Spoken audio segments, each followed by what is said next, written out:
Est-ce que faire la rappeler dans la cellule de la communication? Donc, ça baisse. Oui, ça baisse, mais mal conçu. Mal conçu. Dans l'information, on a nyonso. Personne ne vous a apporté des preuves. Ceci n'a pas été là, Kenzela, kata kata. Ba distraire ba tout côté yo qui parce que pas atterrissage na ba on à Paris. Ça dit ba toi la bango te que non. Ba Kenzela nini. Les artistes et musiciens qui ont été retenus pour prester un concert le 4 avril 2026, bango nyonso ba se retrouver na France, na Paris. Oui, apparemment, Trésor wana a un problème na Tracy. Ah bon? Fere, même Coco ça, batela ngo mayele. Comment boya na bezmo elemba bongo bezmo ezwi na ngote? Fere za na jinolie ki mo bwe pembeni noko. Fere za na jinolie ki na ye pembeni. Oui, d'accord. Pona moto ya lobi na webisa batu lelo ezaka falite. Moto ya loba ki ayate wana ezaka Jordan Poussa. Mais elore o ko fa sili kaka benga e con yango wana. Fali atikala kofinga kofite atikala koloba kofi mabete asala ra kofi kage vie tana yo eleka lelo ezatana nga fala asala ra misala Kofi est fier de voir Fali là où il est. Mais le cas là, Aza Mouto a s'attendant te na vie na ye de son vivant à mon Mouto ça mambo le cahier n'est pas sur ne ça na mutema. OK. Abuna ba petit Fali. Atira on laisse musique, c'est simple. Habiller pena laisse la musique ma casse. Kasi pas ça gêne. Ils ont été sur comme dans l'art le mano ça va tout non. Ngana ko laisse musique c'est faux. La prétention moi vous quoi. OK. Ah, na mona ba bassesse mo zangati na c'est dit ba bilo mo lobby lo ba yango to mo lo ba mo le londe. Félicitations à Soleil Wanga, notre jeune artiste. Le quoi yo lié sa musique. Bon, grand artiste fallait à l'obagibo. Ba jeune botika ko leisa musique et la tini. Ko bimisa mbongo no ya pocheté. Ata muto ya tangi wana oya bikara na mbongo ebele wana fallait liké na mbongo. Muto ya tanga kika na mbongo. Kofi. Mais fallait kofi na mbongo. Ah? Yo se mona fallait asi aloba na bino kenga aza patron musicien comme ça. Ah bien, Kofi. Aloba kandete. Fallait liké kofi na mbongo. Ah, Kofi akotsa na lelo boy. So ata to na investissement ya par musique. Débat bien matériel fallait de assis. Boyembande, boza ba artiste. Yembande, betande, binande. Sachez que Stade de France est vibré pendant ya fali ko ningana te. Zobina ici comme encore. On a eu arena l'été ezalaki. Ezalati. Si on a Stade de France ba yoka l'étang, ba yoka plus de larmes, ba yoka désêtre, ba yoka sans limites, ba yoka grand bal. Ouais. Il y a 2 semaines, on a retient ce que je te dis. Dans le Stade de France, il y a un générique qui a Sika, il y a Fali, il y a le 17. Parmi les bons, il y a le meilleur. Général Investment Service. Une société d'un Congolais aux capitaux 100% congolais. L'une des rares qui vous offre une gamme variée de services dans différents domaines. Nettoyage des façades des immeubles et de tout autre espace de vie. Dératisation, désinfection, désinsectisation. Production de papier hygiénique, production de glaçons, spécialiste en logistique, spécialiste de l'immobilier, boulangerie, traitement des plaintes. Il met à votre disposition des camions-bennes pour l'évacuation des déchets et immondices. Le tout à des prix défiant toute concurrence. Contactez-nous au 085 090 19 99 ou au 082 79 92 076. Rendez-vous au boulevard du 30 juin, immeuble Virunga, appartement 6, premier niveau, Kinshasa, Gombe. GIS, le meilleur.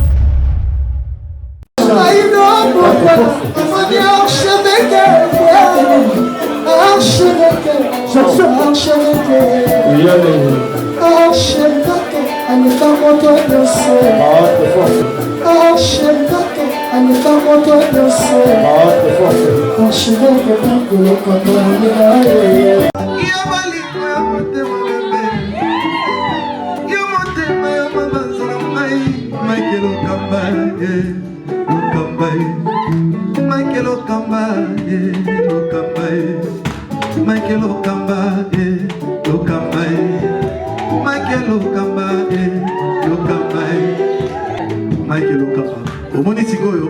L'artiste, c'est l'improvisation. La honoré dans l'émission. Africa Elengi TV, votre chaîne, l'incontournable, la star des chaînes.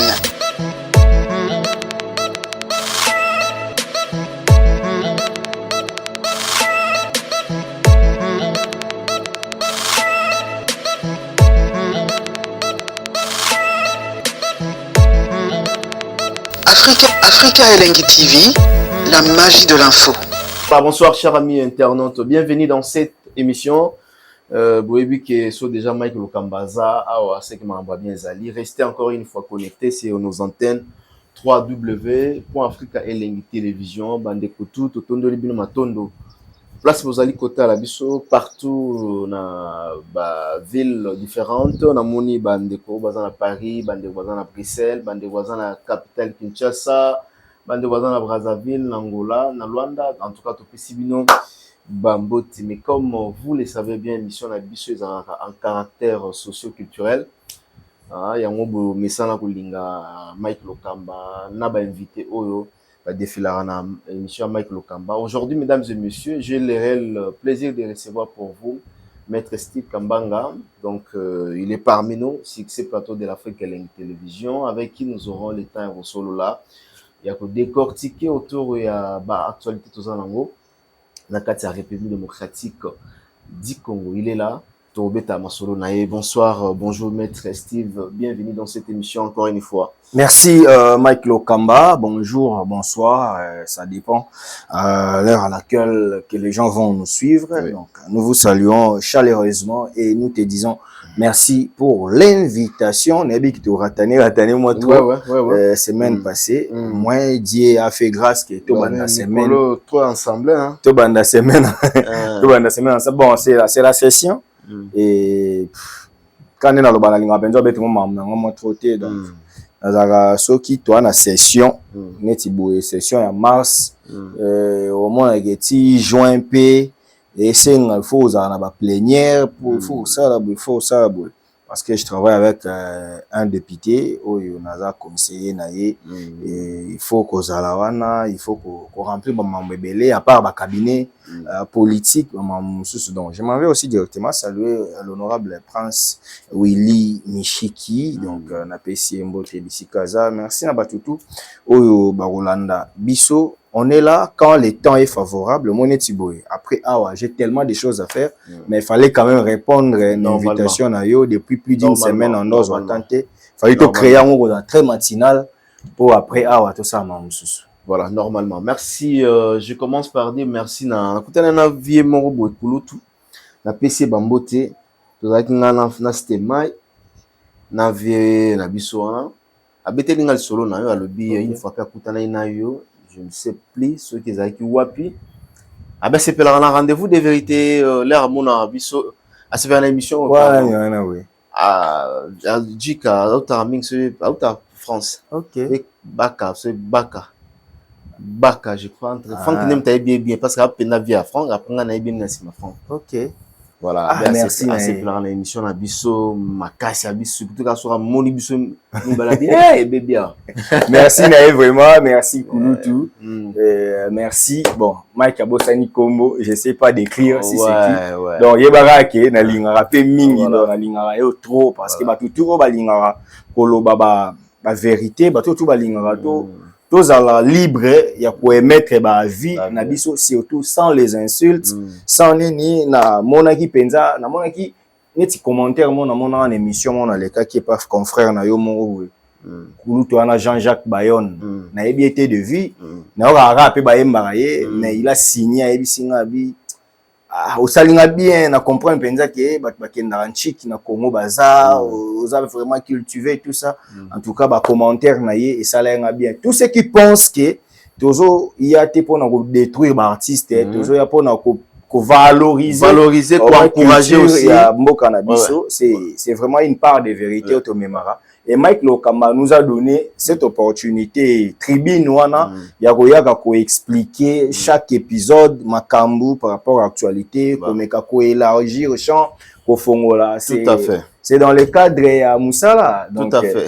Merci. Tout à fait. Alors, parlons du sujet de l'actualité à Mboka d'abord, parce que depuis hier soir, Carburant et comment il passe, chef de l'État, Mokonza Mboka, il y a toujours quand même le nom de Fati, Soy Maramamambo qui est aussi mbatté. Pourrait qu'il y ait Fati, oui, c'est lui le chef, le garant de la nation. Mais chaque ministériel ils en a tâche quand même. Alors parlons du carburant cette fois-ci et comme il passe dans la République démocratique du Congo.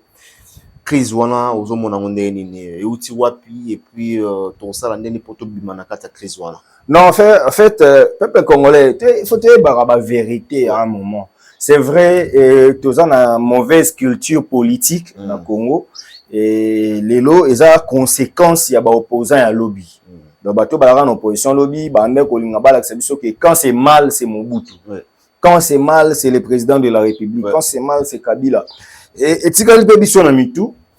Et quand les choses ne marchent pas, tu taxer kaka Mokonza Mboka, mais en réalité, nous devons dire certaines vérités. Biso ba o toza moi monopole ya le karana ba média, ya lobaka, c'est pas parce qu'on est plus intelligent que les autres, c'est pas parce qu'on connaît que les autres, mais au moins on a cette facilité de communiquer. Et moi je pense qu'il serait mieux de dire la vérité. La rareté à carburant, ezali faute ya président de la République qui était, président Tshisekedi était, ezali faute ya ministre ya hydrocarbures était, la ministre d'État, ministre des hydrocarbures, là je cite Excellence Acacia Bandoubola Mbongo, que je salue, zaki na États-Unis na mission, l'unité sur la boue lelo lundi, je suis sûr déjà bakiti azongi et bienvenue encore na mboka na ye pour zaki na mo mission. Il y a 5 jours à Zongi. La vérité est à quel niveau? Au moment où il y a ma guerre mondiale, ma guerre où il y a une grande puissance, il y a toujours une retombée. Aujourd'hui, il y a une période de Covid, la guerre ya Ukraine, na Russie, période de Covid, entrepreneurs belé, entreprise, beba.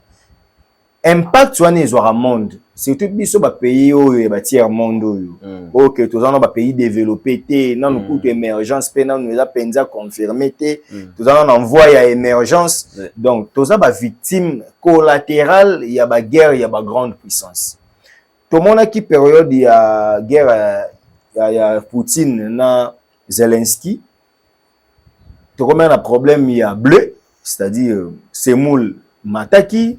Oui, les mataki bloko e utara kuna wana et mataki. Exact. Pour nini bazo bunda bazo produire ti. Banzele kangami, il faut qu'on batte la stock, il faut qu'on salaboye et salarié bloko mata. Aujourd'hui, Excellence Acacia Bandoubola à l'époque à la ministre de l'économie, elle a su stabiliser les prix parce que monsieur ba baraté. La force du ministère de l'économie dans la structure des prix. La force du ministère il y a hydrocarbures. L'été économie à l'époque elle était ministre de l'économie. Donc à chaque fois là on a pouvoir les arana ba phénomène mondial mon force du ministre de l'économie c'est les prix. Voilà donc il y a ça loi maman ya ba ministère azwara côté obino ezanini boye bon ça va stabiliser à prix na faire boye pour population et souffrir té omoni awa il faut za boye na ke kuna kaka pona zongi sabatuke c'est pas une chose nouvelle. Excellence Acacia Bandoubola à l'économie, à ça la miracle. Il y a que nenge biloko mataka na monde na Congo mataka bongote. Elle a stabilisé les prix. Akendaka na ba minkao, akendaka ba nzela ba bandundu, a longola ba barrière, à ça la réduction ba barrière pour biloko ekota moins cher na Kinshasa et kama prix ezala OCT. Aujourd'hui phénomène carburant, qu'est-ce qui se passe? La guerre, il y a Israël, Iran, parce que les États-Unis officiellement dans la guerre. La guerre, il y a Israël, na Iran, pour comprendre que et qu'il que ça la fermeture, il y a accès na détroit à Hormuz. OK. Donc, kuna moi problème wana lo ba iranien ba kanginzela carburant et ça na problème. Bato ba otalanga, vous êtes aux États-Unis, vous êtes partout dans le monde. So na kosi, oui, ça va mettre au kosi. Déjà, au niveau international, les barils de pétrole, les acquis déjà au matin. Car, na début, il y a la guerre. Donc, bisoko tout aux mois retard. Bisoko tout non peut carburant matite, mais il y a la rareté. Donc, carburant exacté. Conséquence, on est aux ala soki, solution mon ani mwamba ngouté, et au matakaka. Donc, ils ont indépendamment de la volonté. Ici, je signale le peuple congolais. Tant que tu finis à la président, tu finis à l'État, tu as la vérité, tu as dit que l'État congolais a foutu la rabiso une partie à carburant de ton somba. Yo, y est bien haut. Il y a un moment où l'isolo manque à gagner, l'isolo il y a trop commission, tout ça. C'est-à-dire, il y a une histoire où ils ont raté. Na échelle internationale, bakolo babon, to te que la bino carburant est sous 3000 francs. L'État au baté. Peuple nangai a offert à 3000 francs. Ngana a offert les 200 comme monsieur Likolo. 200 Likolo mon attend monsieur qui na 80 millions, sous 100 millions. Oh l'État bimisa capo, peuple a sentir coup ya carburant. Et monsieur carburant au somba na 2800 na pompe et faro somba na 3200. Donc l'État a sommé la rabiso bambonga balikolo ana fouté la rabiso po biso to somba carburant na moissé. Et ça déjà politique au l'État ça là pour na luka ko épargner biso na moi ba marambo belé ya banini. Mais lelo avec excellence akasi ya bandubo là.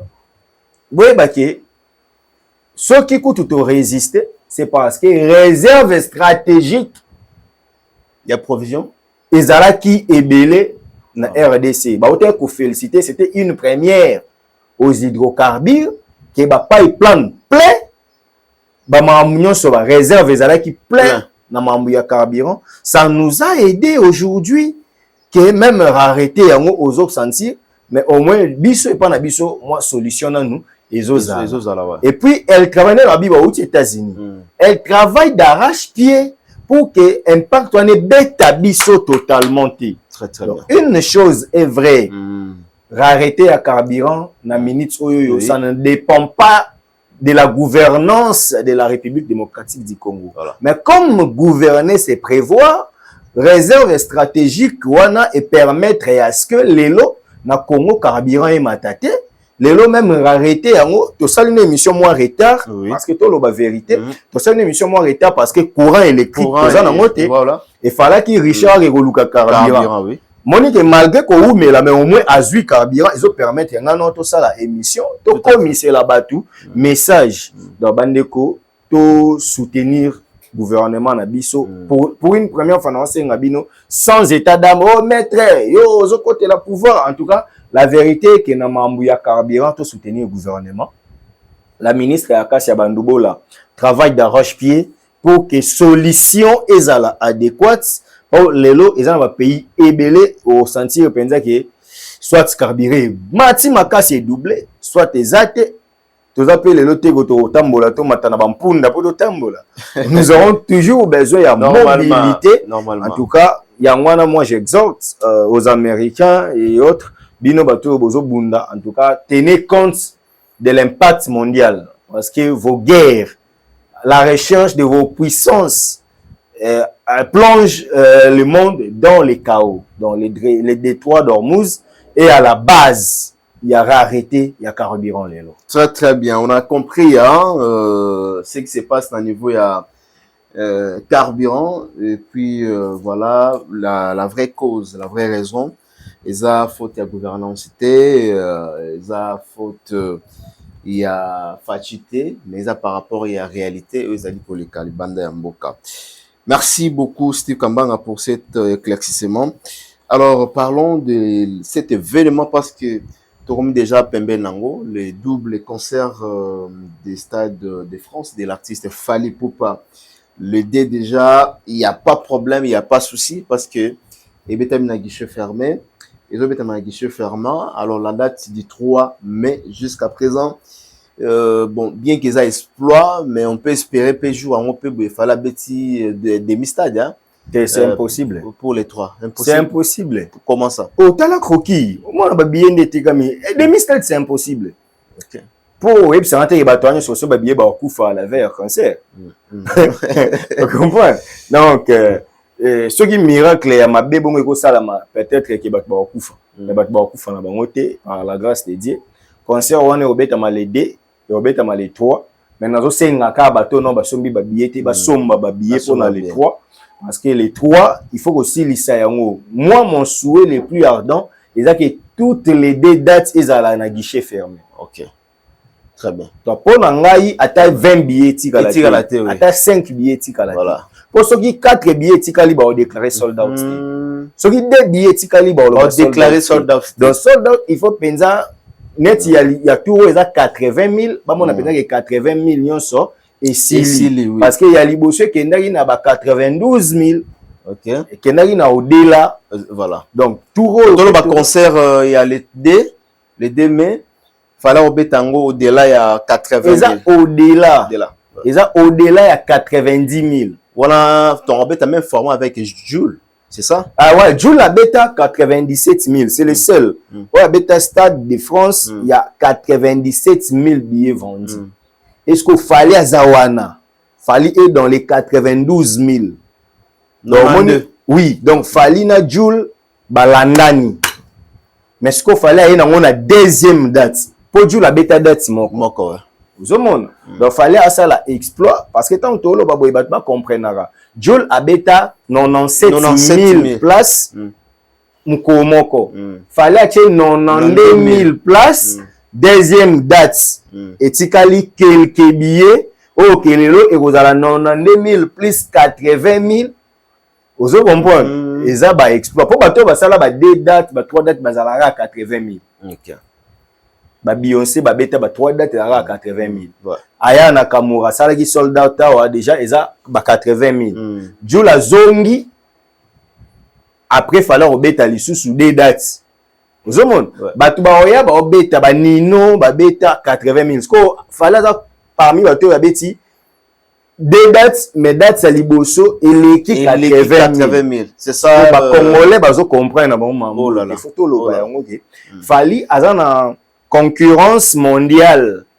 Dans le stade, donc, à une carte, il y a concurrence mondiale. Quand on parlerait de Beyoncé, qui a fait 3 dates, on parlera aussi de Jules, qui a fait 97 000 places. Aussi. On parlera également des Fally Ipupa qui a 2 dates, mais la première date était au-delà des places prévues dans ces stades.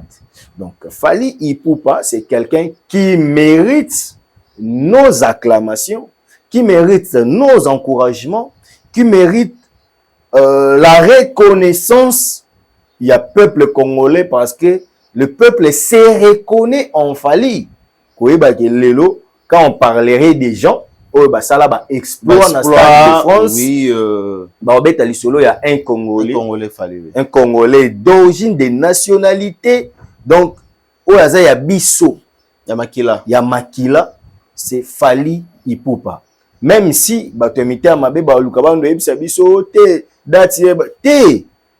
même Batouana, ils sont fiers d'avoir Fally. Pour Lélo, ce que Fally est en train de faire, c'est tellement des choses merveilleuses. Ils vendent la culture congolaise.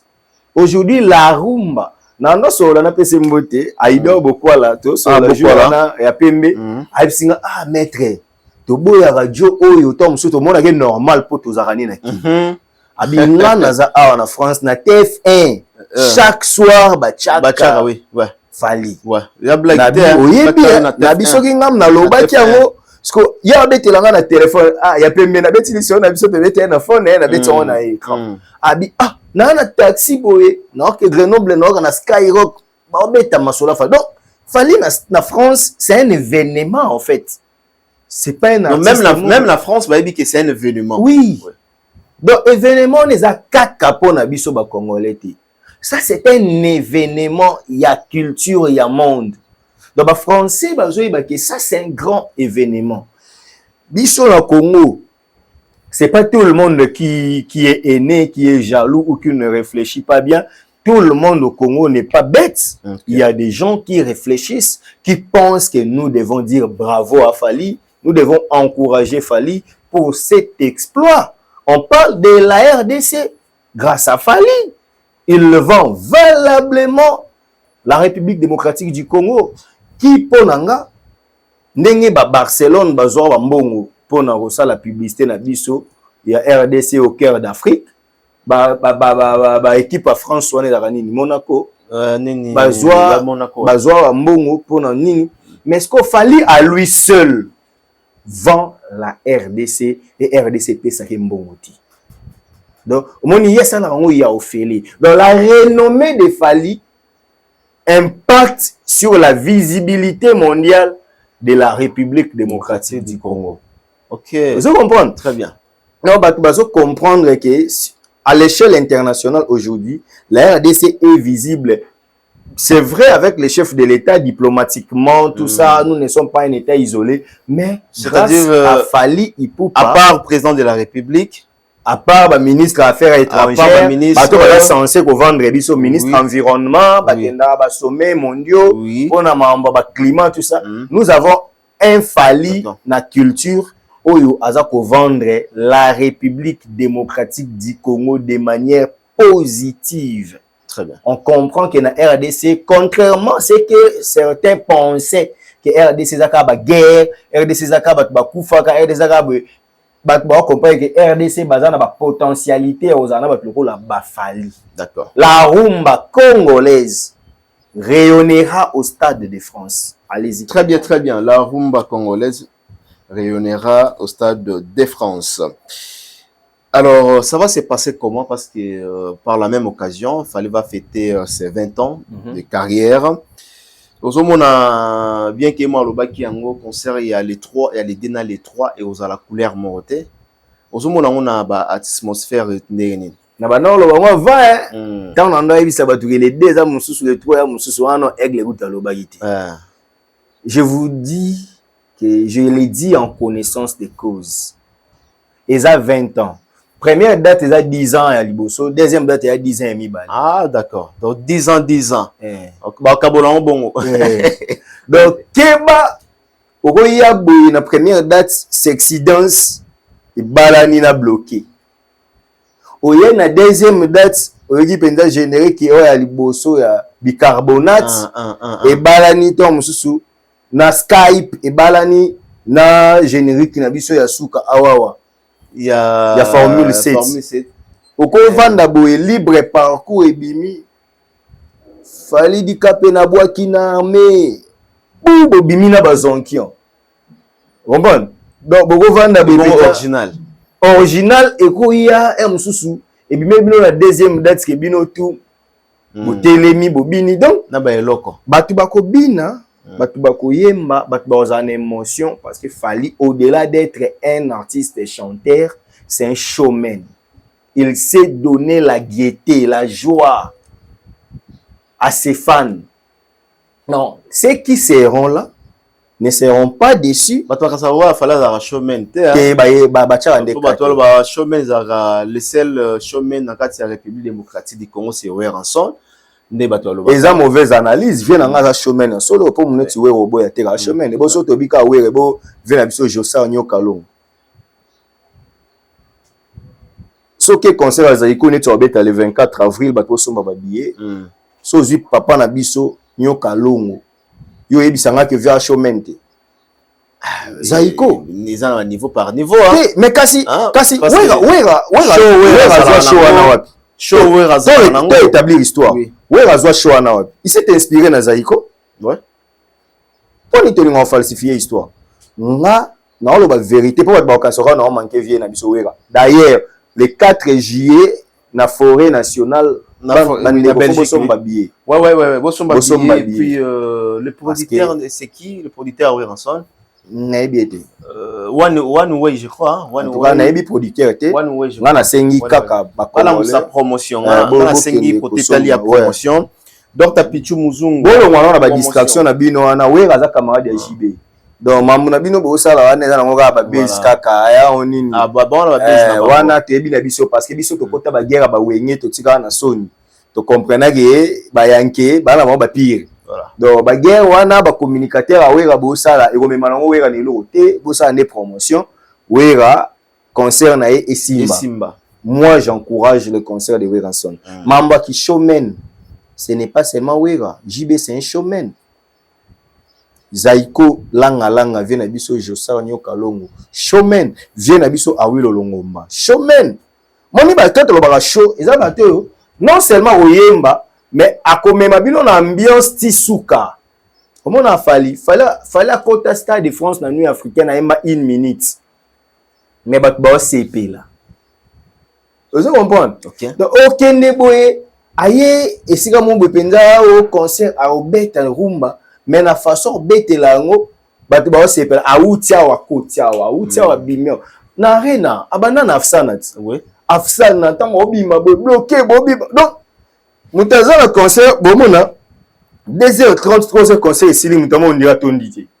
C'est cette mais ça y est, bon, même là, Paris, la défense. Mais oui, il y a mon nom. C'est pas la télé, il fallait 4 concerts. Eh, donc, bon, c'est le cas. Bon, on dirait, après ça, il fallait pas y 4 ans à Bongo. C'est cette show. Mais tu as mis ça, monsieur, sur côté na podium, le roi, outine wenze. Aïe, bonjour, bonjour. Abaninze, mon gars, na yemba danger. Ça, zoye, mana, bat bazola, la na bango. Et puis, comment appelle l'artiste, va aussi na ba fan. Baba Téléma Bina. Téléma, les Arabiens, tous zoye, bat ba fandi. Mais fallait la pose au télé, ça va te sortir à bras en l'air. Bah, on déjà bazana show.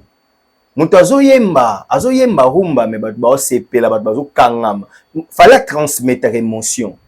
Donc soyez là les 2, les 3 mai. Procurez-vous des billets vous qui êtes en retard parce que les 2 est différent du 3. Mutu ya concert à les 2 aza différent na mutu ya concert. Na mutu à côté les 3. Pour ça le roi mutu ya Paris la Défense Arena. Oh yo mona déjà na Paris la Défense Arena et Koki. Est-ce que il y a un qui va reproduire dans le stade de France. Donc, on a les deux. Il y a un qui na maki, ba oumeli na ba Congo, ba travailler. Mais il fallait avec beaucoup de technicité na Banzembo.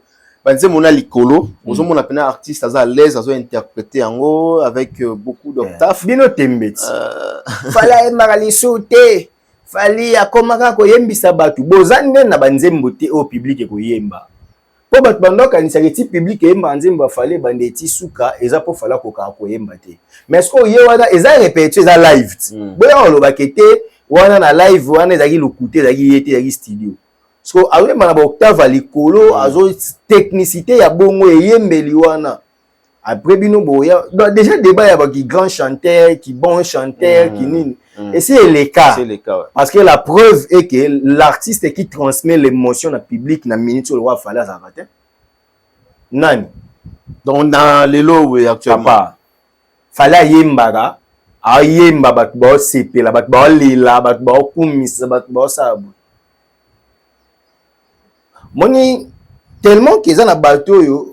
Ngalo tozala na concert pardon il y a parlé du peuple yo omona na mona écoute on a raisonné yo fort na mona écoute na page mombo bachango partir na yemba mede wana ngalo to ka moi ouais to ka moi performance moko na festival wana ya tourisme ya musique et tourisme wana performance au fallait dégager na concert wana yo mona ba bima ba loba lisusu non les gens ne comprennent pas ce qu'on a star vous avez une exigence. Donc, il fallait sortir micro boy, abandi ka m'aider. Tant abandi, bat boye mbela ngoti suka. Mais jour on a l'accès bino ke azo yemba yemoko. Et puis ayemba ngote ko ba kiti not ayembela na studio. O sait que mutazo yemba aza très à l'aise, très likolo azo yemba. Fallait la premiériste ayemba première voix. Au moment que azo yemba Nzembo, vous avez que mutazo forcer té.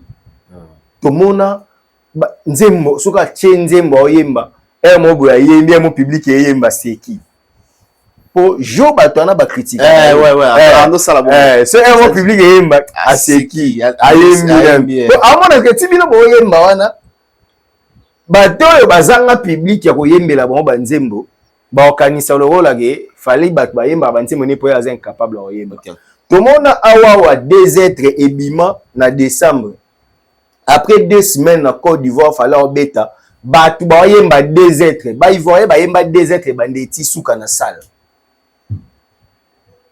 tango nzembo sans limite ebimi yo ebisenga nini ana coulisse ozaki nanu convaincu na chanter na ebisa yo ni pesa nzembo temps lelo discours bato nyonso ba comprendre parce que biso to bato to yoka so yoko eloko oyo eza canon donc fali aza na eloko ko prouver te nde bato bakanisa fala romande ko sepelisa public na ye po bino lokwa bolinga ye te nyonso osala bomono mabe si fali aujourd'hui marche awa na bandal na Jésus Christ ba Jésus on est pirate les intelligence artificielle fallait mutayana président français en fonction président Macron mais baluka ba excuse pour c'est sûr que Macron c'est l'autre côté fallait mana Robert Kelly jaima penana Air Kelly mais baluka c'est Air Kelly et l'autre côté ouais ce que bolinga nana lelo si fallait chanter avec Michael Jackson banga ba c'est sûr que Michael Jackson a salarié ouais assis là. Donc, et ont préféré de souffrir. Nous avons préféré de dire la vérité et être à l'aise. D'accord. Pour bien la vérité, tu es à l'aise dans les cambomututi. Mais mutumo boy azoluka excuse na mayele na ye aya akoma zoba akosa pour ami sepelisa. D'accord. Alors, nous ne sommes pas dans ces registres. Pour mon spectacle, un maquis de haut niveau na Congo central, ba musicien, yo ma ba musicien fa na nzela ba oleka. On a bémission. Non, pour baza concentré, pourtant, ba bimisi la bino loko. Ils ont la danger. Ils ont la danger. Donc, sachez que Stade de France est vibré. Pendant ya fali ko ningana te.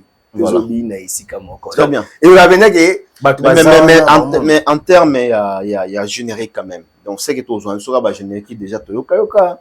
Les 17 de XX Delirium.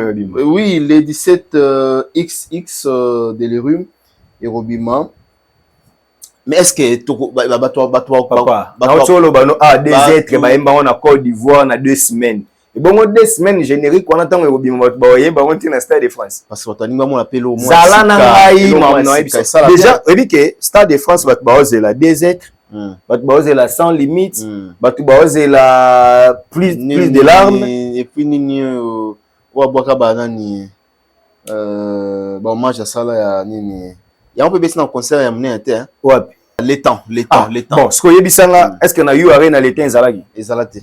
Ce que na Stade de France ba yoka les temps, ba yoka plus de larmes, ba yoka des êtres, ba yoka sans limite, ba yoka grand bal, ouais. Yayena René Lokwa baoyoka banzembo ebele mais laisse-moi te dire momi nzembo wana fala yembaki o bato babi eko menacer amore ne so déjà bato basé yo ba challenge bato bazo yemba dans la Stade de France oka chango ka boy public ko yemba so album ebima le 17 le 24 ouais. Le 24 le 31 donc et ça a 2 semaines déjà avant Stade de France. D'accord. Donc dans 2 semaines on a retient ce que je te dis.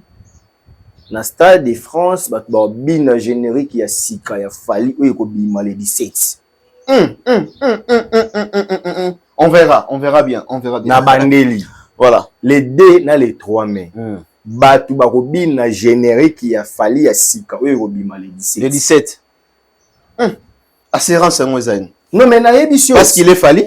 Parce qu'il est fali, parce qu'il est le seul qui a un public partout dans le monde. Donc ce qui album est bimi. Oui, bien que 2 êtres yembama na 1 semaine, sans limite yembami na 1 semaine. Les temps, oui, bien polémique et ça. Les temps est bimam balamoko. Donc, na ebisio ke ba générique ko bima ba nzembo ko yemba, ba nzembo sika o ko bima na XX Delirium et ko yemba na Stade de France. Très bien. Alors, pourquoi fallait attirer le 17 avril sortir mondial, il y a album XX. Pourquoi seulement le choix il y a les 17 madame soit lobby ezapona ayoka qui déjà pe on a biso je cite à Ferrego là bon ndenge zo lobama l'artiste Ferrego l'avait déjà annoncé que l'album Naé et Robima avant concert Naé. C'était le mois d'avril quand même. Concert il a Ferrego là bientôt. Donc, ils ont le mois d'avril là. Le 4 avril. Si vous habitez, est-ce que Ferrego là, n'ayez fallu plus pas le 17 avril, album Naé. Est-ce que Ferrego là, vous avez la musique, puis à Robimisa, album Code 16. Déjà, je suis réfléchir qu'il fallait ça on a faire à Limbisanga. Aza maele mingi penzete à mon ndengwana. Pourquoi je l'ai dit? Parce que Fally a besoin de exister pour y ça ba musicien ba exister pour ça Fally a des comptes à rendre dans le public. Fally fait sa carrière pour lui. Il donne la joie à ses fans et lui il fait sa carrière. Quand le 17 là Moninga annoncé qui na chaîne à l'école ya ba français lobaki album né et Robima avant concert n'est dans les 4. Donc fallait écouter article, fallait ça monter à malamu. Article bimisa bêta concert et zu penza moi temps les 4 et les 12 et soit combien. Bon. Article plus d'une semaine ya yo bimisa après. Fallait lingani mambouté ko na déranger programme Moninga na ça arrêter ça mamna yo. Asa compatriotes na biso non à congolais. Fallait c'est les 17 ils ont des pièges. Bino bo bimisa na mars, on est toi boyele lo toza le 24 hein? Le 23 toza na mars. Ah le 23 mars.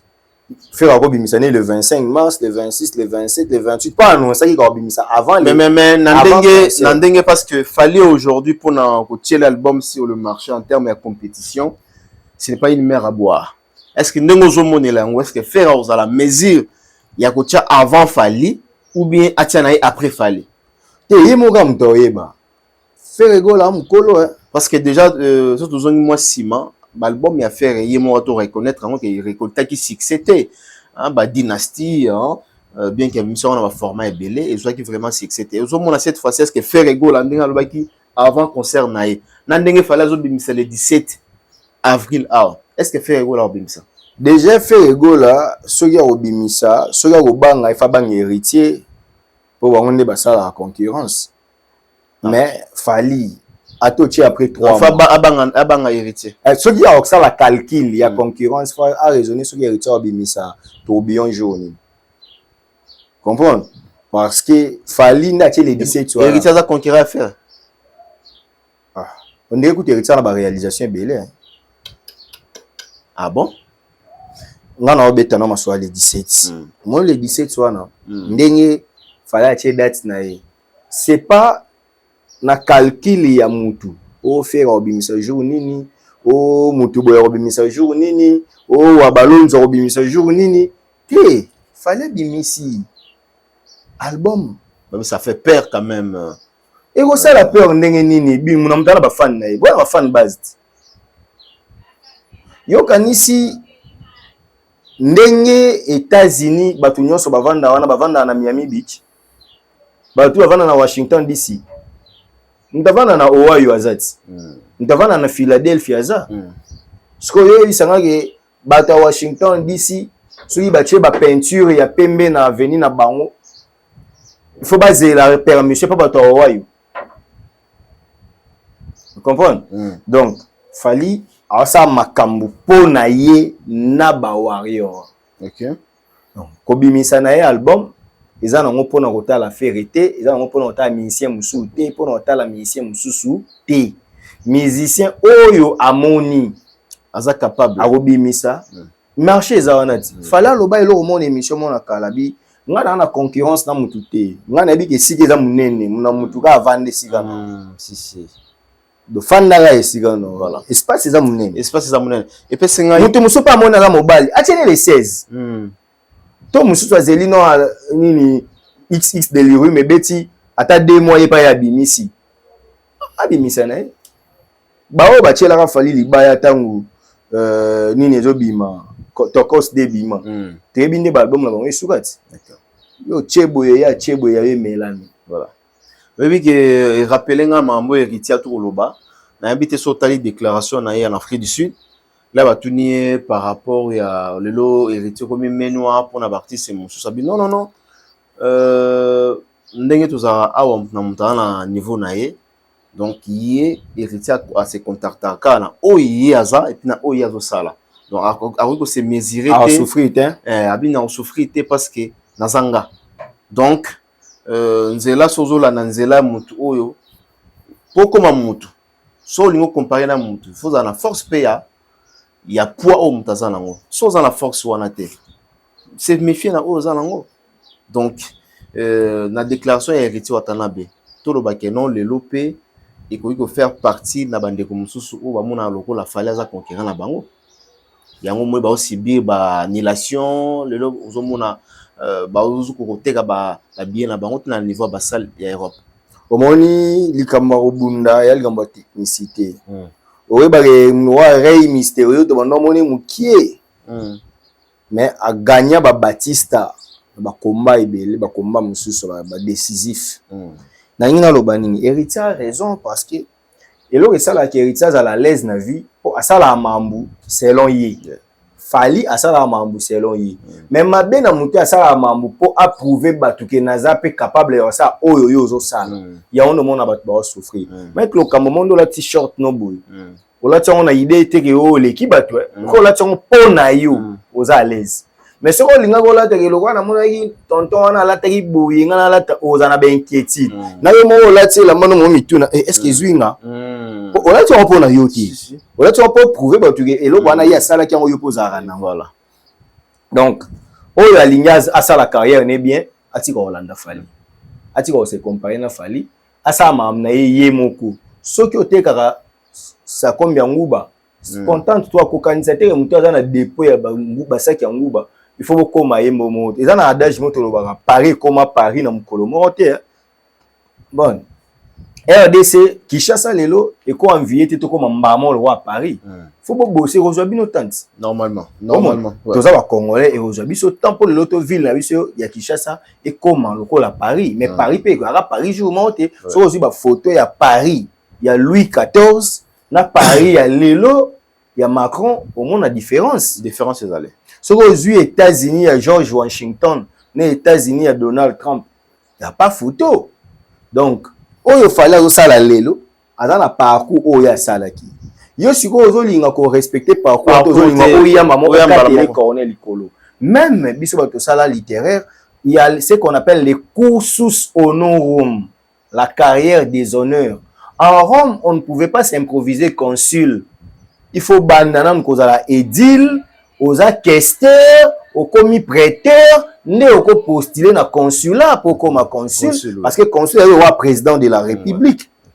Pour comme consul, il faut battre la cursus honorum na yo. Aujourd'hui, fallait pas comme en Stade de France, aller na ba conquête. Très bien. À conquérir, fallait abeti ba concert, il y a ba danger. Fallait beta Élysée Montmartre. Fallait beta ba Olympia. Fallait beta ba Zénith na ba province, abeta ba Reine na ba province.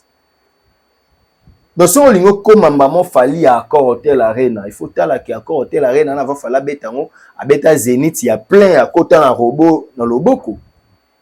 Maman, fallait au monde il fallait beta Olympia oyo ke tikala historique. Fallait beta ba grande salle avant ya go beta Bercy, abeta na ba Angleterre, abeta na ba Italie, abeta na ba États-Unis, abeta ba concert ya solo. Et puis abeta Paris la Défense Arena na retard pour na phénomène combattant. Ouais. Yende mutasa ye fort po yo lelo ya go beta pe concert na stade na salle. Tango ye wana ko lukato koma fali lelo. Yo sala mambu selon yo. On les a conseillé na ba artiste. Sala makambu selon yo. Voilà, donc héritier Watanabe a totalement raison. Héritier Watanabe a totalement raison. Yo mon héritier alukaka o ngana beta Arena o po fala beta gi. Non. Tant que nous bunda bunda boy scène musicale. Ah ouais. Tant que linga Dôme de Paris. OK ndé Dôme de Paris. Zénith de Paris. À sa carrière est à l'aise. À l'aise. Oui. Mais azo prouvé qu'il a un public. Voilà. Ba spiritas bo somba ba billet na pour Zénith de Paris à héritier très, et là, très bien. 3 juillet voilà. 2026. Bo somba ba billet parce que force ya spiritas ya ngwana. Azon raisonné te ba sala bo eponga na sala yo sa makambu pona ye Napona. Donc yango mona mabaku ezati na nzela na. Héritier obeta mabaku ndeni to sa carrière ne yemo ko sa mamne. Alors besoin soutien tego boya e bochanga poe to sa lycée bosangani to combattre mututel. Il n'a pas besoin de ça. D'accord. Il fait sa carrière lentement, sûrement, à l'aise. Il est là, il fait des conquêtes. Alors ça là-bas exploit, azoyemba danger. Lelo o sotamo nanzela, oyoka ba hacker réseau bêta. Banzembo netu réseau bêta. Ba pesa album au chance, moi j'avais dit aux gens qui au départ, au départ ouais, ba tu pesa chance. Même l'artiste il va été oui ou s'en sortir. Album on a ebisaka batu parce que biso toza bato totalaka. Na ba album o Simba. Lelo o soko tali nzembo a immortaliser emenea partout ezobeta soko otali ba nzembo na ye ba Deborah ezobeta soko ozobeta o comprendre que héritier Watanabe pendant que yo zo raisonner ça mambo kwa fali yo la soka c'est héritier alors ça mambo na ki héritier mon différence héritier ça comme mambo de la République je pense de la République voilà. OK. Très bien, merci. Voilà, voilà. Bonne chance à l'artiste héritier Watanabe Gala Pulga pour son concert du 3 juillet. Hein, 3 juillet au Zénith de Paris. Les amoureux de la bonne musique, tous les spiritastes, tous sont babillés. Donc, c'est la XX Delirium, le 17. XX Delirium P, et le 17 avril.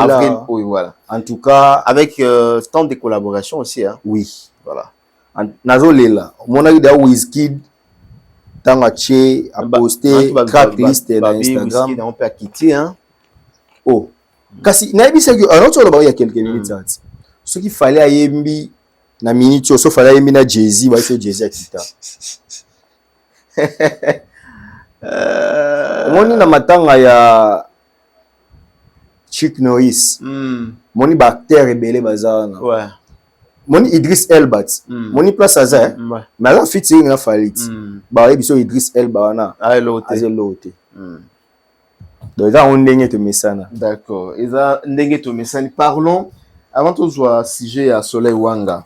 Na moni bazon si les sous CG c'est les cas là déjà il y a CG il y a c'était quoi encore cette affaire pardon c'était quoi encore cette affaire CG à musique ils ça nini coller sa musique voilà Bamba Kala ouais Magamba Kala Bamba 2023 voilà les nappe samboté rapidement bandeko pe baza branché na bantenne abiso Doudou Kinkela na pesi Doudou Kinkela mbote na mona ki na liste ya bato bazwa ki na Stade de France ouais bazui ba loge voilà Doudou Kinkela te na ndimi lelo na nga ne maika bwa yo 12 mais tant na moni penza ki na bato yo bazui ba loge wana c'est la chose à carrière ndolo Doudou Kinkela ya zango skona mama aimé oui na mona ki en tout cas na pesi mbote to pesi Doudou na pesi Zakari mbote les acles les mola to pesi mbote.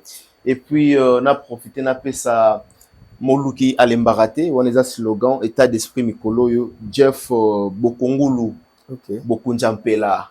Donc, PC Bambote, Jeff Bokongulu, Bokunjampela. Merci pour tout, patron, boss Azota Labiso, Moluki Alembarate, état d'esprit toujours. Donc, toi-même, tu sais, Hakim Saloumou, on a PC Bambote, le Neymar congolais.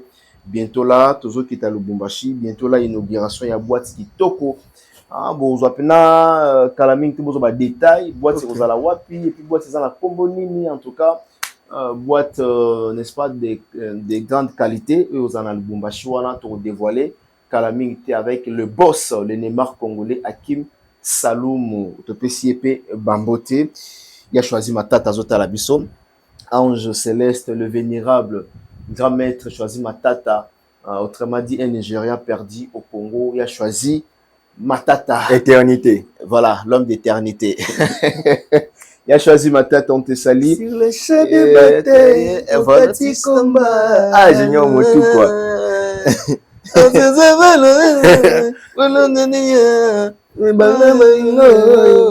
choisis matata tala ndenge osali mwana bato omoni te nazali beleli atandele Junior Motuko. Choisis matata pour la chanson. Choisis matata, l'homme de l'éternité. L'homme de l'éternité. Et puis on a la question déjà que Stade de France baza au CP là. On va sentir en gros. Et puis Stone Mukendi, Stone il y a Mukendi.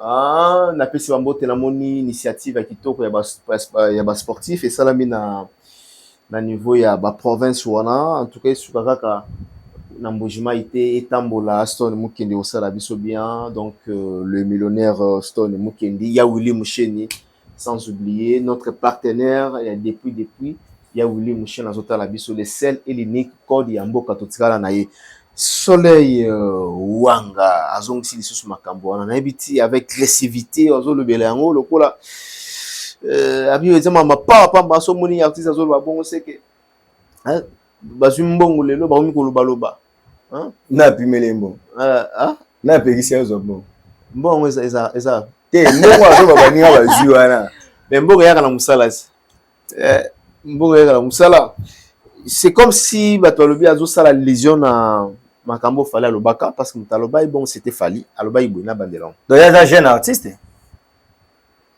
so essuyer c'est un jeune artiste bon ndenge carrière solo te po fali alobaki ba jeune botika coller sa musique le roi ya siligi carrément tu comprends que un jeune artiste ce qui est vrai donc abuna ba petit fali atira coller sa musique c'est simple habillé pena laisser la musique ma casse kasi pas un jeune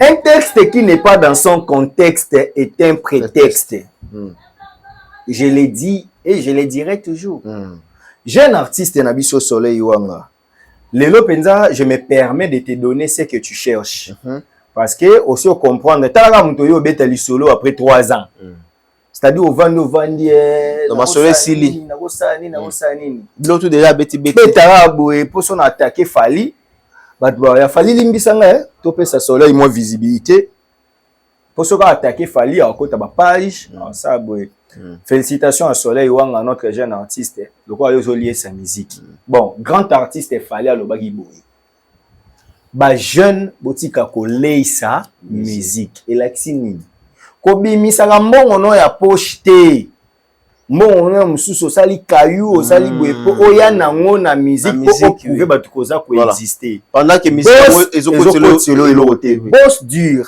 talent na yo et ganga organise toi zala na ceinture bien ba manager bien bani zwa producteur zo ba promoteur culturel ba ngonde ba aider ba œuvre na yo ba sala ki ba œuvre no ekende liboso liaka mbongo ya motoki na yo ba biloko yo lobi wana ke o ba pesi mbongo teki nzembo olongoli mbongo sali clip oui oza na raison pour za jeune artiste mais sikoyo mutu lokola fali soki ye moko aza producteur ya album na ye c'est normal abimisa po a lié ça te a investir pour a gagner mais ko lié sa musique eza ozo sala yango ya matalana ozo sala ngo po ola que ba kaza ko exister ke nga pe na betaki la preuve ko za penza jeune po yo ba tshela yo concert awa ya 1000 personnes ko ka ko teka ba billet bando yebisa biso ke producteur abi ba longolongo jeudi ba komisiongo samedi ti lelo wapi yango.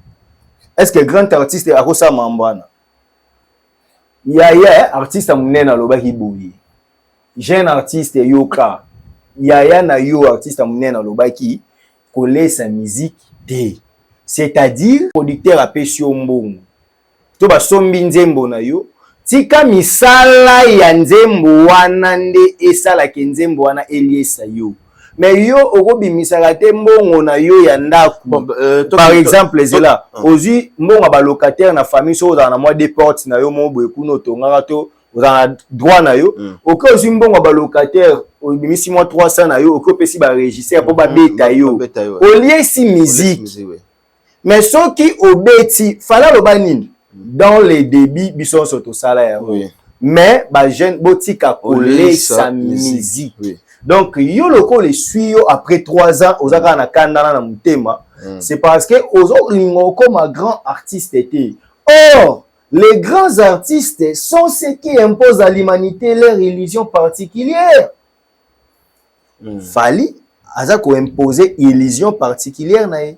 Très bien. Alobi ke ba artiste bo sala musala bien. So ki oza na production te ko forcer production te, oui. Ya nde mambio comprendre te. D'accord. Soki ba soki production ezate.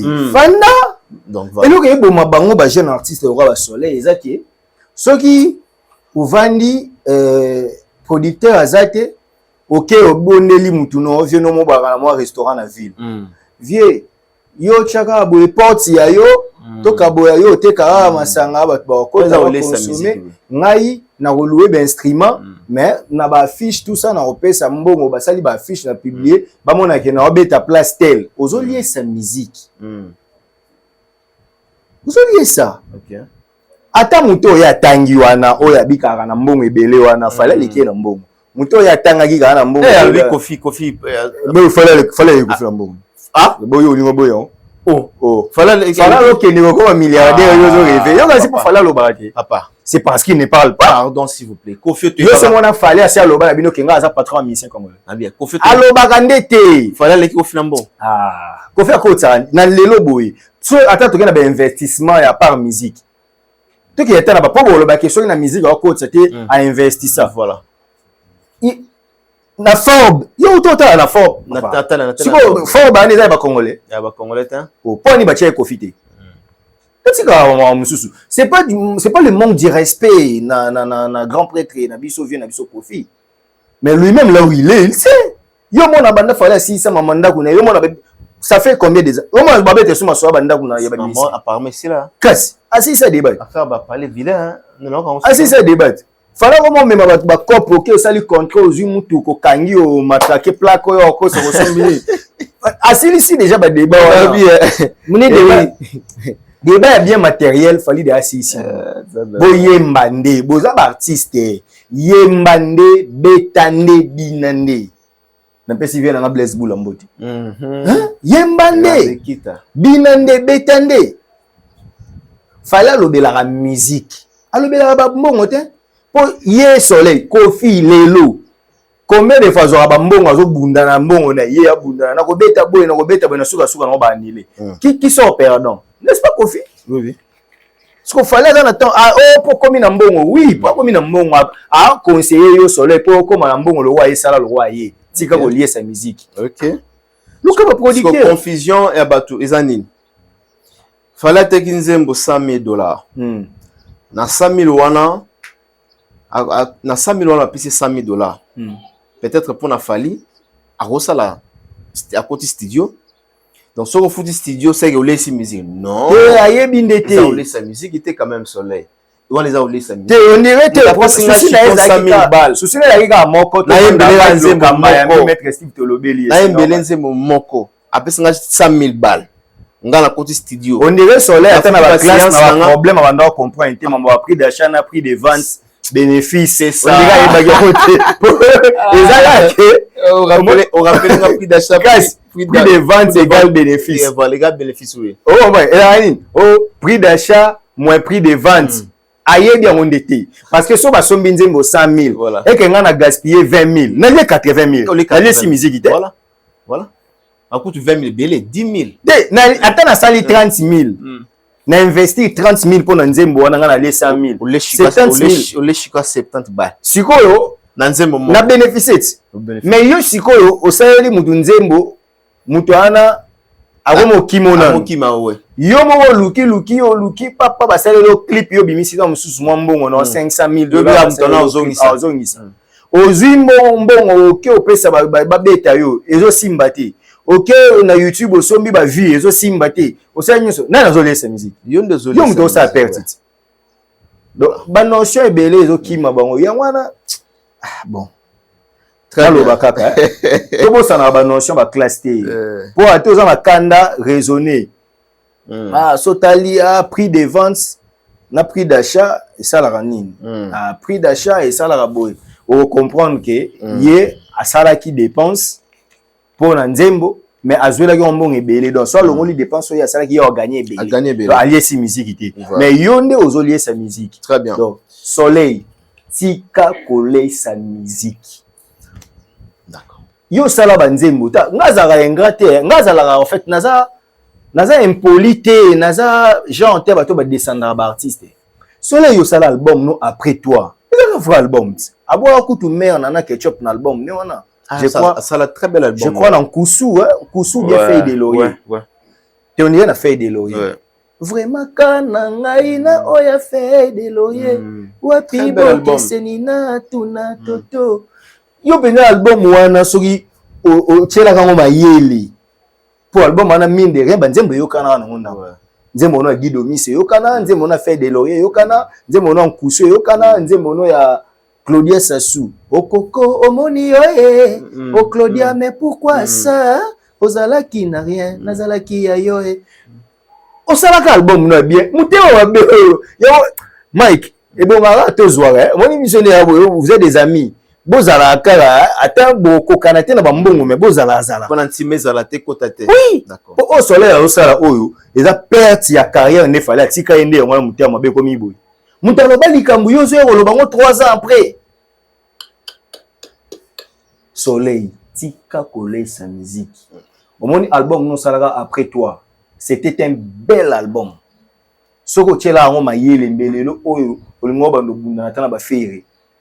Comprendre?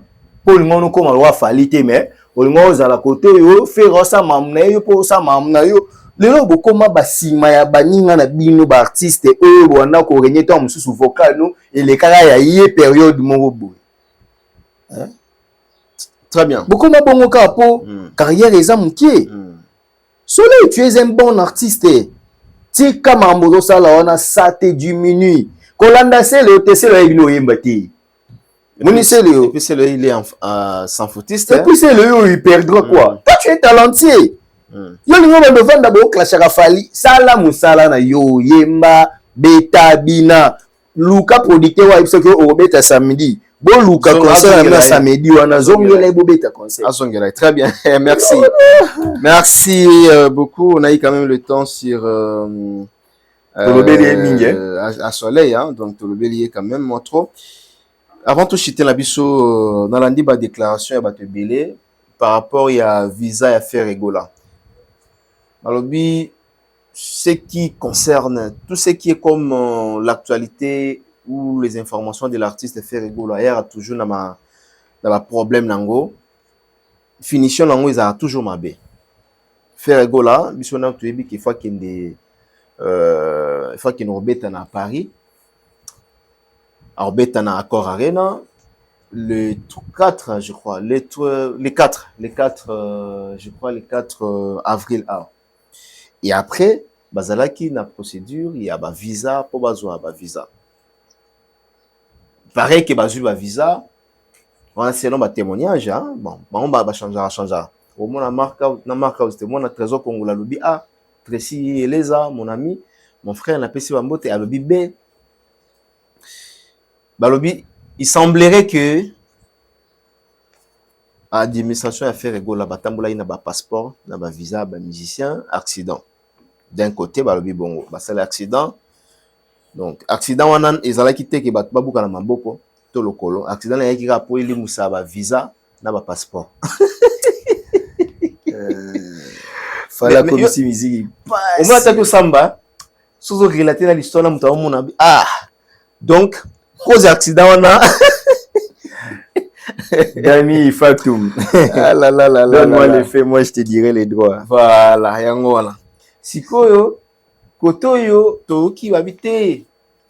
Bazui visa na Schengen, bakota indamu na Schengen, c'est qui est vrai, bakota indamu na Schengen, wana dans notre possession.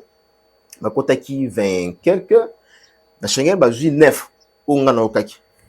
Et na Grèce bakota ki une grande partie. Grèce pena bat bakota ki belé. Mais la Grèce yango tantôt plutôt mususu bazwaki mususu nanu pe baza en attente.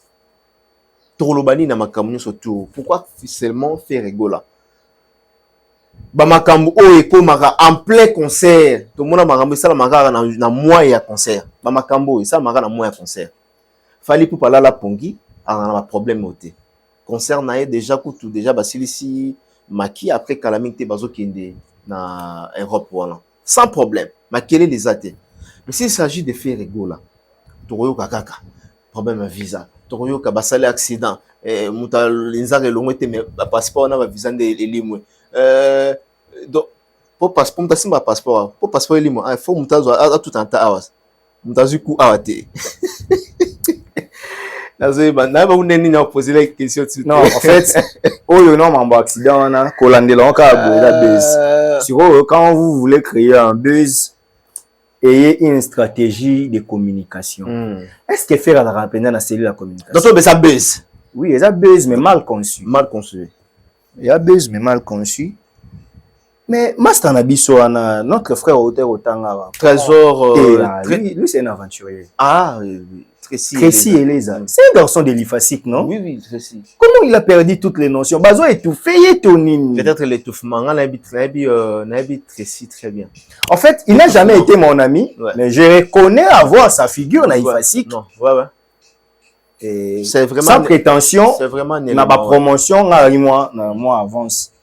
Mais nazoye ba yé moi na IFASIC. Ouais, Tracy Eleza. Qu'est-ce qui ne va pas en fait?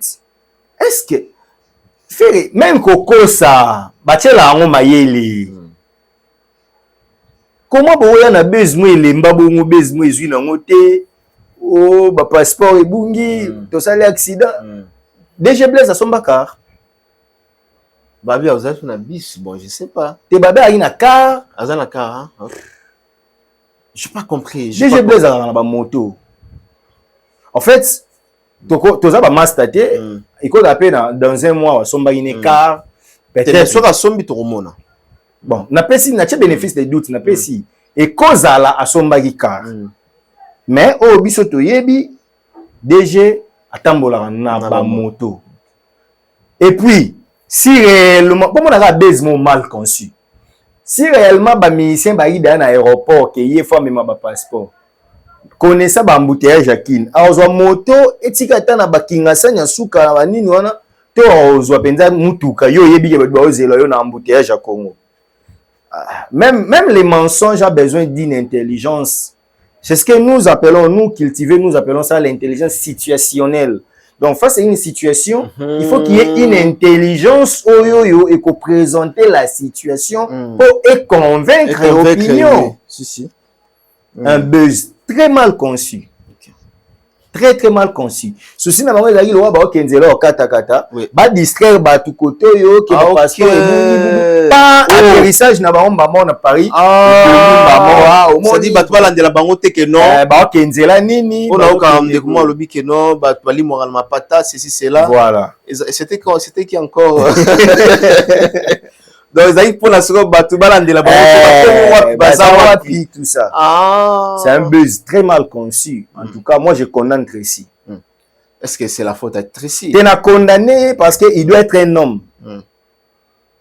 Le roi Yem doit recharger la communication, ceux qui sont attachés des pressions chargés la communication. Mais au moins, il gère une gère quand même quelque chose. Le roi Yem, il pas du tout à réseaux sociaux. Dans la faute, il lui revient. Il doit s'imposer comme un homme. Et ça, c'est pour dans le monde de la musique. Oh, yebi, ça n'importe quoi. Toi, tu gobes ça. Et bon, sur le trésor qu'on l'a étouffé. Ah oui, étouffé parce que scientifiquement, Tracy est censé maîtriser la communication du trésor. Et puis, apparemment, trésor, wana, a un problème na Tracy. Ah bon? Hormis contradiction en Afrique d'ici. Na 2 jours na batindeli nga vidéo mo boye Nathalie na moni na moni na bayaki na botinde ma teta la contradiction noko aza nango Nathalie na moni akokotanga Tracy na kombote. Oh là là là. Oh, ça n'a rien à voir. Moni ndenge balobaki donc tu sens encore la radena mo orgueil na ya baluba mo nini bolimbisanga za tribalisme te. Je suis aussi kassayen bolimbisanga. Mo orgueil ni wana arumemango neti kaka hein. C'est pas bien. Moi, je conseille à mon frère là, Tracy, à s'imposer le roi Mobali. Si on moni ba yo côté démission, tikala fan, tikala ata admirateur, sympathisant et fier rigolo parce que faire mérite pas en abat balinga ye. Mais aussi tant que ba ça mabe, biso bateau to le kana mon chic, to condamner bateau parce que En droit administratif, ils ont une charge, il y a un principe, l'attribution des compétences. Donc, la compétence est d'attribution. Le corps a yonde to yebi ko gérable ko faire. Quand la communication boîte to yaga et pas na yo. Tout à fait. Donc, so ko ka ko telemela hémorragie ote, souffre que ko critiquer yo. Ça, c'est un conseil. Rien à voir. N'a pas guerre à positionnement. Moi, je soutiens Fali. Toi, tu travailles avec Ferré. C'est très différent. Mais au moins, nous devons dire la vérité. Voilà. CV. Parce qu'un jour, que la place comme consultant, conseiller en communication, en tout cas, Grèce, c'est la sonité. Et puis, différence n'est pas à Schengen, la Grèce. C'est la sonité. Grèce, c'est Mbokate. Grèce, c'est poto. Grèce, c'est un poteau. Différence ni les a Schengen na Grèce. Grèce a un pays à Schengen, non? Oui. Bon, dans la musique et malheureux là. Non, en fait, les problèmes les années. Non, les problèmes les que baga na communicatrice na ba ombo.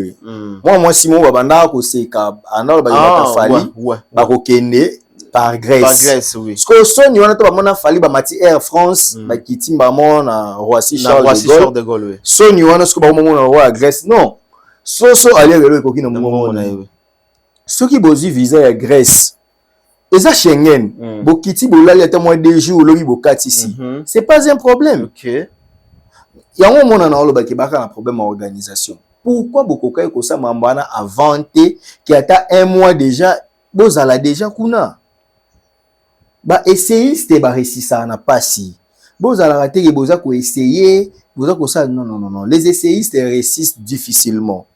Maîtrisez un domaine, soyez-en compétent. Mike Lokamba, tel que tu me vois ton frère, hormis mambouya droit, hormis mambouya communication, na mamususu na ocha munoti. Moniso yenga na mambouya électricité, na ofanda na tigi ingénieur asa musala. Moi, ça le schéma va et vient. Otiki. Na okokate. Ngasoko yena nga na mambu mécanique. Soit fil braqueur ça oui. Na koyate. C'est pas mon domaine. Tout à fait. Parce qu'au côté on a na yebi on a tangela na sala parce que faut na za mayeli. Na yeba yango. C'est ce qui fait de l'homme intelligent. Normalement. Donc un homme intelligent ça muta yebi eloko o ya yebi na domaine na sala yango bien. Ozo reproduire eloko yo yebi. Malheureusement chaque erreur ils ont une activité à faire rigoler. Faire rigoler est congolais. Pour soutenir Fali, on n'est pas obligé d'injurier Ferré. Moi, je dis là, en tout cas, Natikala au raisonner qu'au descendre Ferré. Voilà. La preuve, dans mes interventions, Naloba que Ferré mérite les soutiens. Mais il y a un monde qui a fait ça, Moutou pas si. Parce que, Mamba Fali a trop dévoilé Blom soutien. Je parle avec DA, il y a une semaine passée ou 2 semaines. Donc, on a déjà, on a comme on a finalité, démarche moi ya ba musicien non ba kenda te faut ba kende tout ça on va que ba salon dans le calme avant ba kemaki Fereza na jinolie ki mo bope mbeni noko Fereza na jinolie ki na ye oui d'accord zala madina na yo zala na eji na yo ya ba kombo na bango mais ba sala makambo wana Fali n'a pas besoin ayo akenda ambassade akiko fanda to nini asa non. Okay. Il a toute une équipe. Et bien, on peut battre un gros pembeni Ferré. Bon, maintenant, on guerre na bino ba positionnement. Bonsoir, non, ni kasi. Non, ouais, là, vous allez pembeni Ferré. Vous lui rendez un mauvais service. Très bien. Il souffre déjà dans mon vente à babillet. Lui, il prépare, il faut préparer chant, il faut préparer spectacle. N'engé gozal. Bon, il sous stress, il y a bateau, ba kenda kité, ba bima kité. Non, vous agissez mal. Vous agissez mal. Ferré Gola, c'est un artiste congolais. Je ne le soutiens pas. Oui. Mais je ne peux pas chercher sa mort ou sa chute. Très bien. Moi, je défends Fali. Très bien. Je défends Fali, mais je n'ai pas besoin de voir Ferré Gola à Kouya. Faites un effort.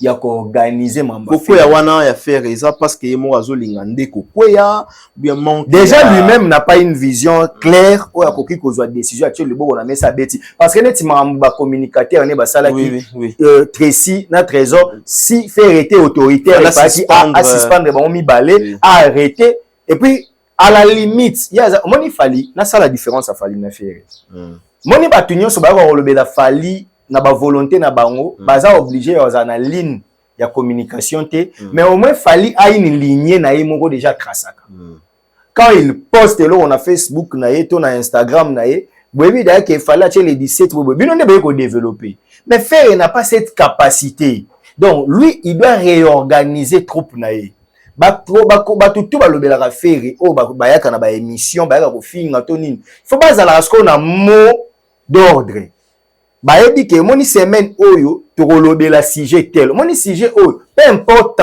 tempérament na yo mais garder ba limite awa sala boy bazala au moins na ligne de conduite na communication na bango. Tous ceux qui communiquent pour faire ne sont pas bêtes. Il y a des gens qui communiquent au moins que il peut mieux communiquer mais azande na matière azangi matière tout à fait le moins solo hein vous comprenez azande na matière et ça ba ba défendre affaire ceux qui ba tieli bango ordre coaching mo ya bien ya communication ba no communiquer bien d'accord le problème est que mutako yana mayele na ye mais contenu ezati voilà à défendre nini carrément il faut bando boya gane fali il faut bando kota mambetali na lo bango combien de fois total yo tali Trésor ya alobeli fali na fali alobeli ferité awoya a communiquer pour faire ya ocha orgueil azo menacer bato basombaka babiye awoya ayebi ne mamba communication te même temps bo simbaka kisi po balinga yo bo simbaka non kisi ya talent vous comprenez ndeto za boye bon ya idi akufa katia ni na tikala bon toi Steve nanga Steve n'habite so la kaka naza na ye bon toi zata chura mboma po ye au moins na ye bi aza littéraire maître chura mboma maître chura mboma na profiter au peso mbote au moins net maître chura zana aza sportif maître Maurice P maître Maurice yepazali au moins ba maître ndi ba bon sportif non est-ce que aza na discipline mususu aza footballeur te donc il ata aza na kisi bitumba ata obeta batu na judo mais so tche na terrain ya balle akobrilaka jamais koleka Cristiano Ronaldo akobrilaka jamais koleka Vinicius Junior parce que oyo ya zanango eza mususu eza oyo ya baninga o bazanango te donc na mutu faut zana na talent talent ya communication talent ya organisation des choses batanga yango botika kosalisa faire ba erreur faire épée soit autorité luka organiser ba troupe na yo pour le reste de ta carrière. T'es pas obligé de faire comme Fali, tu es obligé de faire comme toi mais ezala na moi propre ezala te boya bo ando beta biso passeport et bungi et sali ba bus moko mal conçu, très mal conçu. Babi ya passeport ya ilu saison mona na te ya on te bungi mutal bosso. Bonne chance surtout à faire gola mais tout ce qui va blague voilà communication on a peut détruire n'est-ce pas côté tali à ba vente ya ba billetterie ba tumso ba nga ba soma ba billet lobby ba monde marama bomba on peut olemba vous voyez ba on peut olemba donc bandeko bo ça la pembeni ya faire gola ndenge ndeko na nga tukoloba awa to sunga leader to sunga artiste qui est toujours libre sauf faire go la paix à la autorité il faut toujours trouver des solutions idoines pour que l'orchestre G7 et kende de l'avant et puis batwa tout nanga batwa benginga pour nini tozomona ba musicien à faire go la tête jusqu'à présent bozomona bango te parce que nzela Grèce eza na manière nango ya okendele Grèce eza so koti ya tekino obima les mêmes jours ba ko ipe ozongisa ba compliqué donc au côté à ta lobby au bimi donc ba moni au côté na aéroport na bango lelo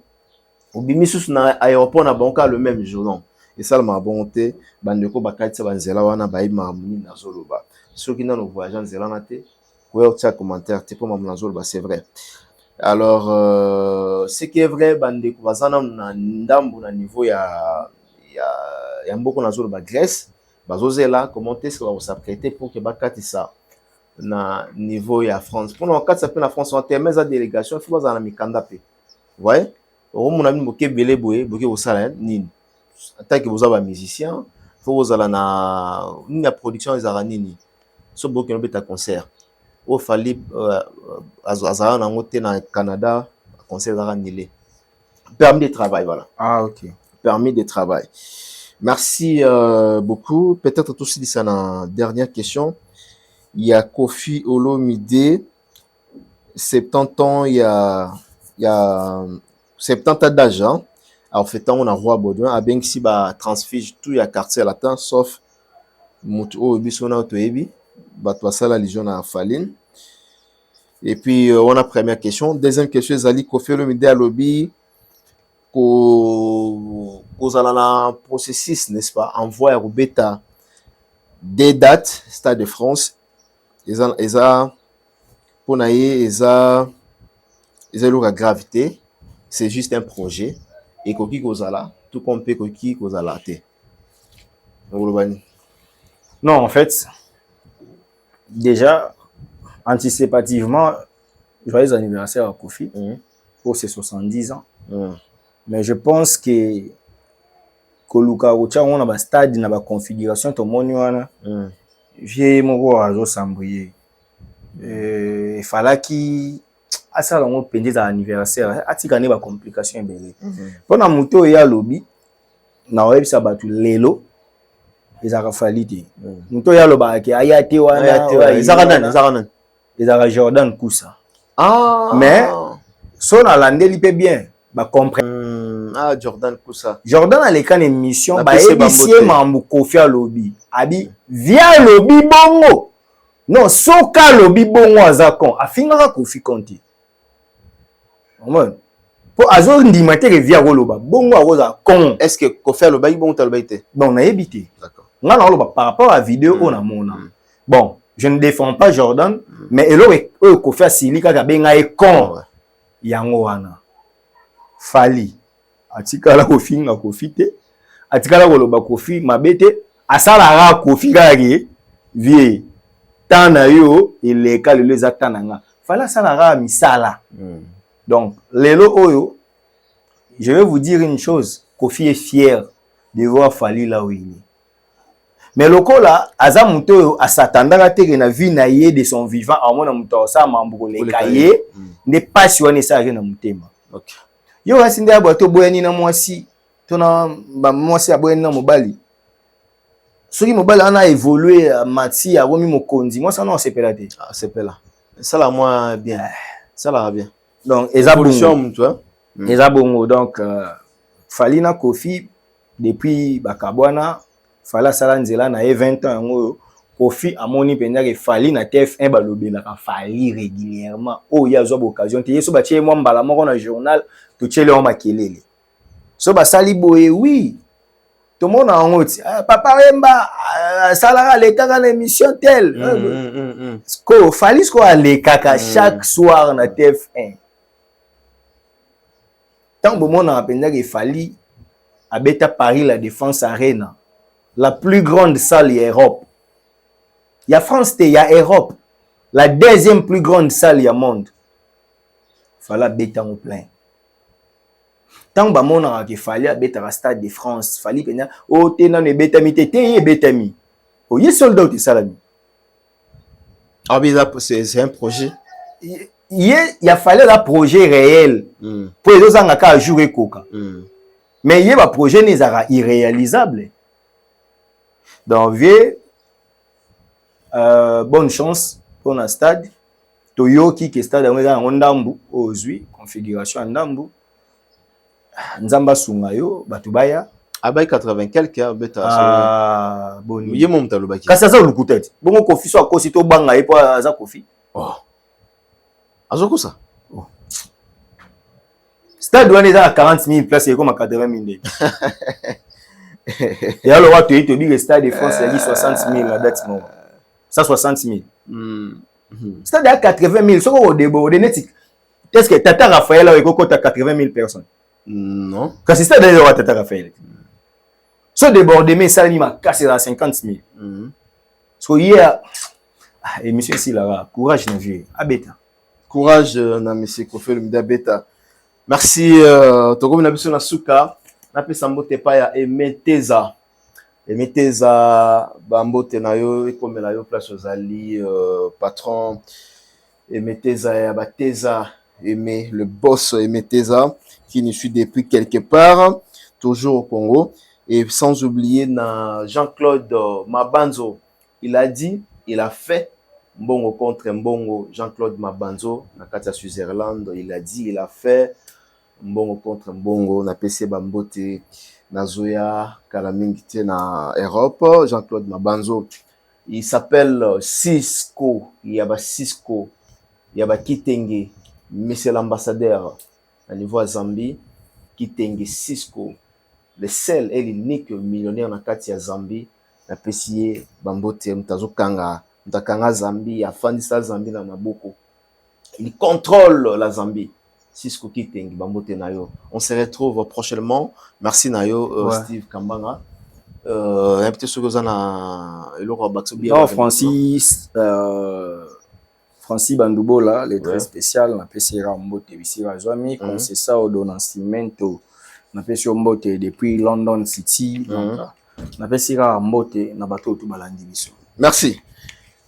Richard Ntessa, merci ya Mulex na bosanyote. Si ya Mulex Aigle Noir. Na bosanyote. Ya talarayo. Voilà. Merci Richard Ntessa.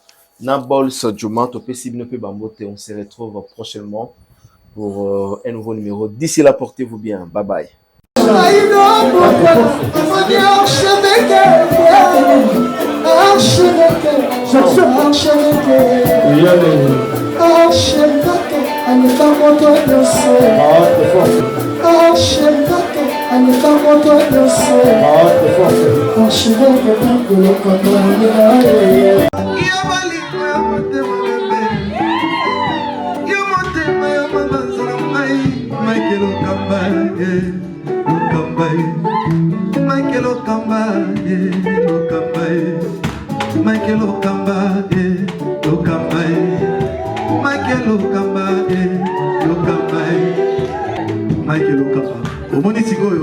L'artiste, c'est l'improvisation. La honoré dans l'émission. Africa Elengi TV, votre chaîne, l'incontournable, la star des chaînes.